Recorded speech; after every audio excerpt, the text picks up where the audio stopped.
નમસ્કાર મિત્રો, તો આજના પ્રશ્નો તમને ખૂબ જ ઉપયોગી થશે, કારણ કે મિત્રો આ પ્રશ્નો પૂછાઈ ગયેલે પરીક્ષાના છે. તો મિત્રો ખાસ વિડીયો સંપૂર્ણ જોઈ લેવો. અને આજે આપણે મિત્રો આ વિડીયોમાં તમને જનરલ નોલેજના પ્રશ્નો, બંધારણના પ્રશ્નો અને કરંટ અફેર્સના પ્રશ્નો હશે. તો મિત્રો ખાસ વિડીયો એકવાર સંપૂર્ણ જોઈ લેવો, કારણ કે તમને ખૂબ જ ઉપયોગી બનશે. અને જો મિત્રો તમારે ટેલિગ્રામ ચેનલમાં જોડાવવું હોય તો ટેલિગ્રામ ચેનલની લિંક વિડીયોના ડિસ્ક્રિપ્શનમાં આપેલી છે, તો આજે જોડાઈ જાઓ.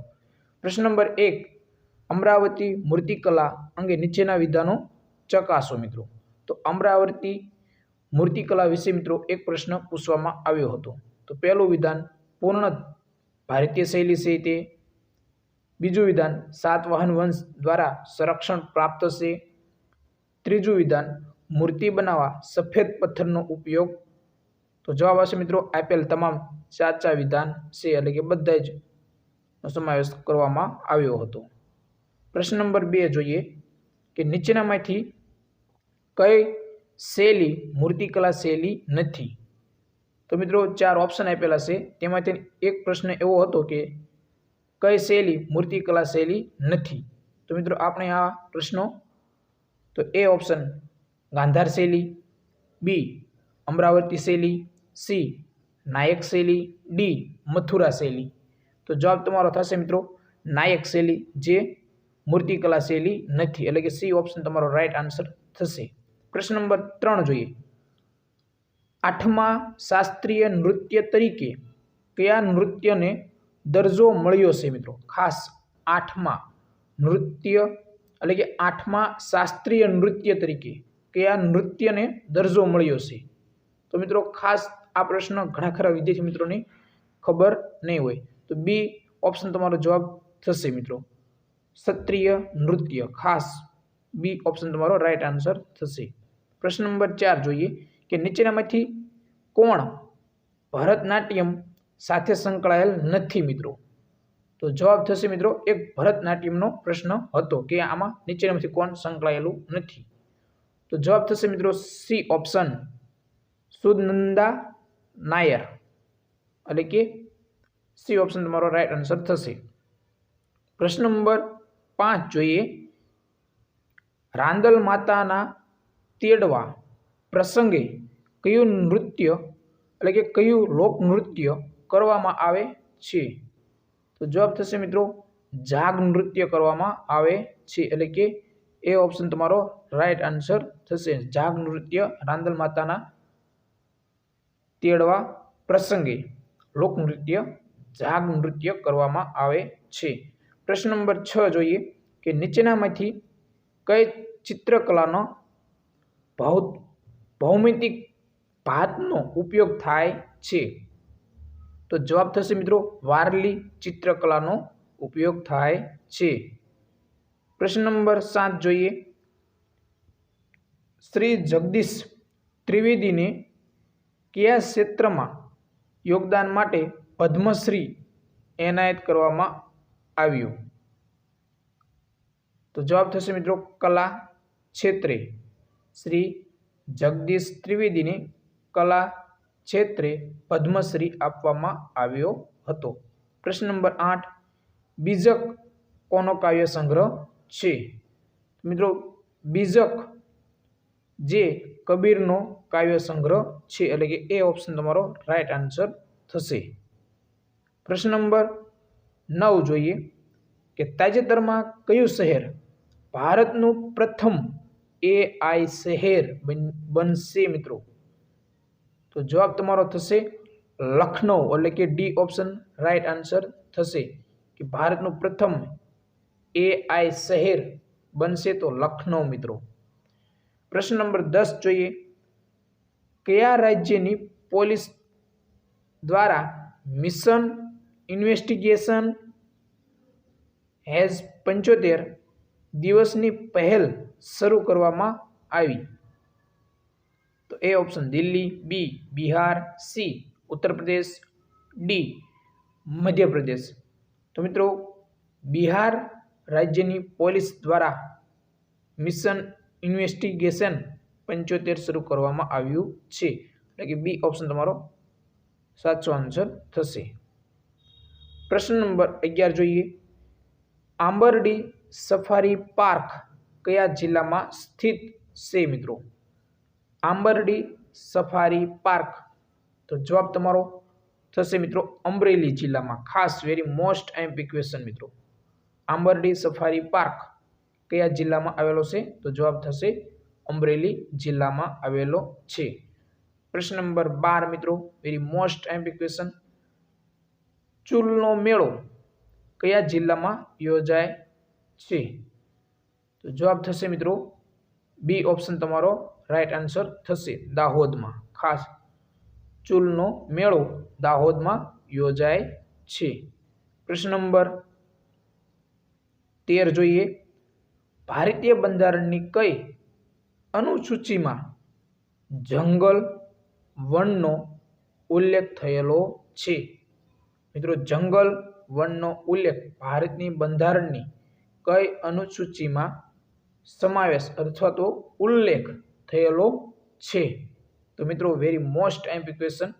તો મિત્રો અનુસૂચિ 7માં સમાવેશ થયેલો છે, એટલે કે તમારો રાઈટ આન્સર થશે એ ઓપ્શન 7. પ્રશ્ન નંબર 14 જોઈએ કે ભારતીય બંધારણ અનુસાર નાગરિકતા વિષય કઈ યાદીમાં સમાવવામાં આવ્યો છે? તો મિત્રો નાગરિકતા વિષયનો સમાવેશ કઈ યાદીમાં કરવામાં આવે છે? તો મિત્રો એ ઓપ્શન સંઘ યાદી, બી રાજ્ય યાદી, સી સમવર્તી યાદી, ડી નાગરિકતા યાદી.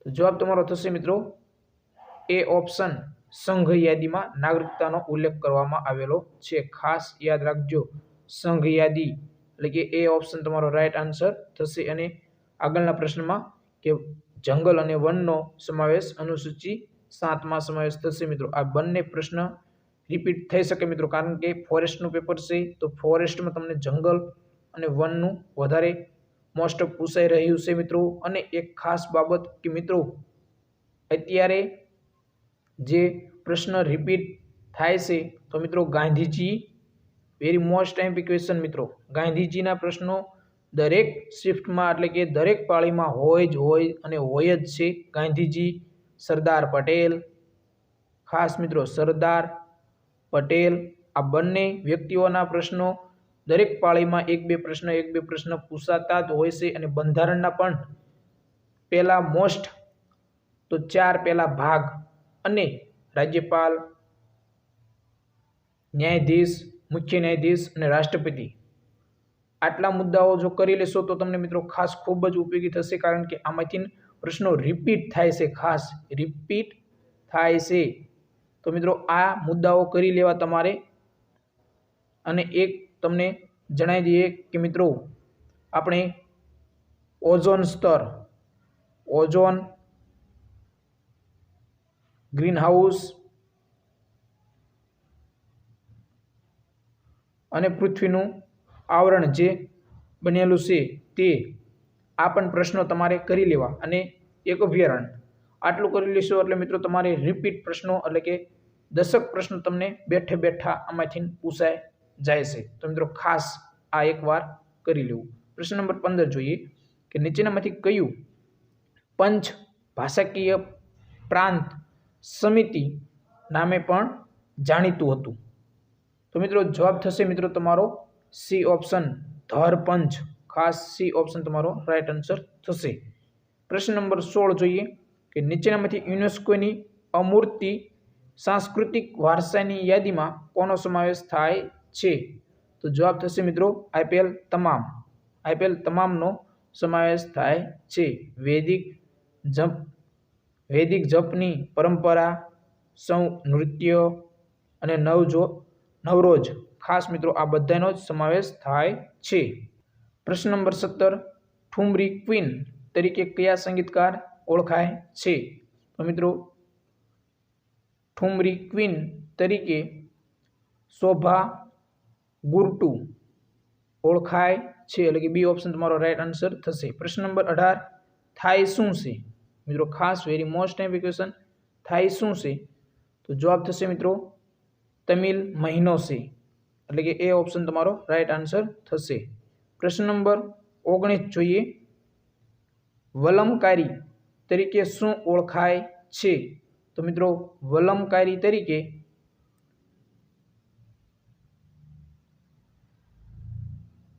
બી ઓપ્શન નૌકા સ્પર્ધા છે મિત્રો. ખાસ વલમકારી એ નૌકા સ્પર્ધા છે મિત્રો. ખાસ નૌકા સ્પર્ધા છે. પ્રશ્ન નંબર 20 જોઈએ. વેસર શૈલી વિશે મિત્રો એક પ્રશ્ન પૂછવામાં આવ્યો હતો. તો વેસર શૈલી વિશે મિત્રો આપણે વિધાન તમને આપેલા છે. 4 વિધાન છે. પહેલું વિધાન, વિંધ્ય પર્વતમાળાની થી લઈને કૃષ્ણાનદી સુધી વિકાસ. બીજું વિધાન, નાગર અને દ્રવિડ શૈલીનું મિશ્રણ જોવા મળે છે. ત્રીજું વિધાન, કર્ણાટક શૈલી તરીકે ઓળખાય છે. ચોથું વિધાન, ખજૂરોનું મંદિર મીનાક્ષી મંદિરનો સમાવેશ થાય છે. તો પ્રશ્ન નંબર 20માં તમારો રાઈટ આન્સર થશે મિત્રો 1, 2 અને 3 વિધાન સાચા છે. ખાસ ડી ઓપ્શન જે ચોથું વિધાન ખોટું છે, એટલે કે સી ઓપ્શન તમારો રાઈટ આન્સર થશે મિત્રો. પ્રશ્ન નંબર 21 જોઈએ કે મહાસાગરીય સ્તર મુખ્યત્વે શાનું બનેલું હોય છે? તો જવાબ થશે મિત્રો તમારો બી ઓપ્શન સીમા. ખાસ સીમાનું બનેલું હોય છે. મહાસાગરીય સ્તર મુખ્યત્વે સીમાનું બનેલું હોય છે. પ્રશ્ન નંબર 22 જોઈએ મિત્રો કે વિટામિન ડી ની ઉણપથી કયો રોગ થાય છે? મિત્રો વિટામિન ડી ની ઉણપથી રિકેટ્સ, એટલે કે સી ઓપ્શન તમારો રાઈટ આન્સર થશે. તો મિત્રો આજના પ્રશ્નો તમને જો કેવા લાગ્યા, જો સારા પ્રશ્નો લાગ્યા હોય તો વધારે તમારા મિત્રોને શેર કરજો, કારણ કે મિત્રો આવા જ પ્રશ્નો આવનારી પરીક્ષા, એટલે કે જે ફોરેસ્ટની પરીક્ષા જે વિદ્યાર્થી મિત્રોને બાકી છે દેવાની, તેમને મિત્રો આ ઉપયોગી થશે, કારણ કે ઘણા ખરા પ્રશ્નો રિપીટ થાય છે અને આપણે જે મુદ્દા જણાવ્યા તેમાંથી મિત્રો 100% મિત્રો 10 પ્રશ્નો તો હશે અને હશે જ તે. તો મિત્રો ખાસ વધારે વિડીયો શેર કરજો, અને જો પ્રશ્નો સારા લાગ્યા હોય તો વિડીયોને લાઇક કરો, શેર કરો, વધારે તમારા મિત્રોને, અને ટેલિગ્રામ ચેનલમાં જોડાવવું હોય તો ટેલિગ્રામ ચેનલની લિંક વિડીયોના ડિસ્ક્રિપ્શનમાં આપેલી છે. તો આજે જ જોડાઈ જાઓ. જય હિન્દ મિત્રો.